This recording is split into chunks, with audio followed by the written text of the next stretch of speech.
అందరికీ నమస్కారం. కార్తీక పురాణం 4వ అధ్యాయం కార్తీక దీపారాధన. జనక మహారాజు ఈ విధంగా ప్రశ్నించాడు.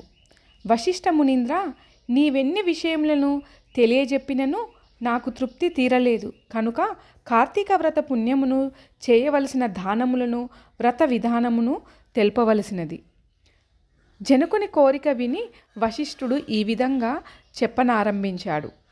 పాపములను నశించజేయినది, పుణ్యములను వృద్ధి పొందుచున్నది అయినా ఈ కార్తీక మాసమందు సాయంకాలమున శివాలయం నందు చేయు దీపారాధన అనంత పుణ్యము కలగజేయును. గోపుర ద్వారమున గాని శిఖరమున గాని శివలింగము వద్ద గాని చేసిన దీపారాధన వలన సమస్త పాపములు నశిస్తాయి. కార్తీక దీపమును శివాలయమందు ఆవు నెయ్యి, నువ్వుల నూనె, ఇప్ప నూనె, నారింజ నూనెలతో దేనితోనైనను భక్తితో వెలిగించవలెను. పై వాటిలో ఏదియు దొరకనప్పుడు ఆముదంతో దీపమును వెలిగించవలెను. ఈ మాసంలో గొప్ప కొరకు గాని భక్తితో గాని శివాలయమున దీపమునిచ్చువాడు శివుడికి ప్రీతిపాత్రుడగును. శత్రజిత్తు కథ.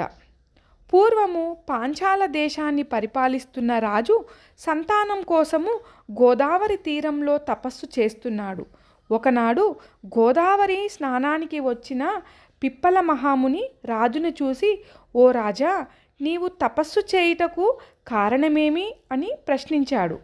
అందుకు రాజు, మునీశ్వర, నాకు సంతానం లేని కారణంగా మంచి సంతానం కొరకు తపస్సు చేస్తున్నాను. అప్పుడు పిప్పలుడు, రాజా, బ్రాహ్మణులను శివుని సంతోషపెట్టిన దాన మహిమ వల్ల నీకు పుత్ర సంతానం కలుగుతుంది అన్నాడు. ముని మాటలను విన్న రాజు పట్టరాని సంతోషంతో నమస్కరించి తన మందిరానికి వెళ్ళి స్నానము చేసి శివాలయంలో శివుని ప్రీతి కోసము దీపములను దానం చేశాడు. ఆ పుణ్యఫలం వల్ల భార్య గర్భవతి కాగా పుట్టిన కుమారునికి శత్రజిత్ అని పేరు పెట్టాడు. పెరిగి పెద్దవాడైన శత్రుజిత్తు తన సౌందర్యముతో స్త్రీలను ఆకట్టుకుంటూ వేశ్యలోలుడై కుల స్త్రీలను సైతం బలవంతంగా లొంగదీసుకొని ధన బల గర్వంతో యథేచ్ఛగా సంచరించసాగాడు. ఇలా ఉండగా శత్రుజిత్ తన రాజ్యమునందలి ఒక చక్కనైన బ్రాహ్మణ భార్యను చూసి మోహించారు. ఆమె కూడా అతని అంధరాగము కలది ఎగుట వలన అర్ధరాత్రి భర్తను విడిచి రాజకుమారుని వద్దకు వెళ్ళి సుఖించి తెల్లవారుజామున తిరిగి ఇంటికి చేరుకుంది. ఇదే విధంగా ప్రతిరోజు జరుగుతున్నందున గమనించిన బ్రాహ్మణుడు వారిద్దరిని చంపుటకు తగిన సమయమునకై నిరీక్షిస్తున్నాడు. కొంతకాలమునకు ఒక కార్తీక పూర్ణిమ సోమవారం నాడు రాజకుమారుణ్ణి బ్రాహ్మణ స్త్రీకి సంభోగ స్థానం సరి అయినది దొరకక ఒక పాడుపడిన శివాలయంనకు చేరుకున్నారు. ఆమె వెలుతురు కోసం తన చీర చెంగును చించి వత్తిగా చేసింది. రాజకుమారుడు ఆముదంను తెచ్చి సన్నగా దీపము వెలిగించాడు. తర్వాత వారిద్దరూ ఉత్సాహంతో కామక్రీడలు ప్రారంభించారు.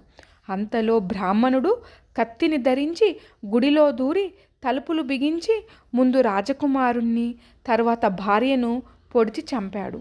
కొన ఊపిరిలో ఉన్న రాజకుమారుడు తిరిగి బ్రాహ్మణుని చంపివేశాడు.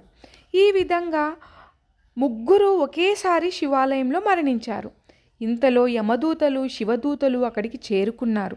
శివదూతలు రాకుమారుని బ్రాహ్మణ భార్యను దివ్య విమానం ఎక్కించగా యమదూతలు బ్రాహ్మణుని కాళ్ళు కట్టి తీసుకుపోయారు. అది చూసి బ్రాహ్మణుడు, సదాచార సంపన్నుడగు నాకీ గతి ఏమిటి, వారికా గతి ఏమి అని శివదూతలను ప్రశ్నించాడు. అందుకు వారు, అయ్యా, నీవన్నది నిజమే, కానీ వారు కార్తీక పూర్ణిమ సోమవారము దీపారాధన చేసినందున వారు తమ పాపములను పోగొట్టుకొని శివలోకమునకు పొందుతున్నారు. నీవు బ్రాహ్మణుడివై ఉండి కూడా కార్తీక దీపమును వెలిగించినందున ఎంత చేసినను వారు చేసిన పుణ్యంతో సరితూగలేదు అని అన్నారు.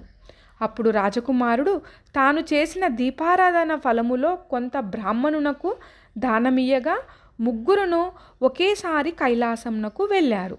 కనుక, ఓ రాజా, కార్తీక మాసమున శివాలయమున గాని విష్ణాలయమున గాని దీపములు సమర్పించినవాడు, దీపదానము చేసినవాడు పునరావృత్తి లేని మోక్షమును పొందుతాడు. కనుక నీవును కార్తీక దీపములను సమర్పించవలసినది. 4వ అధ్యాయం సమాప్తం.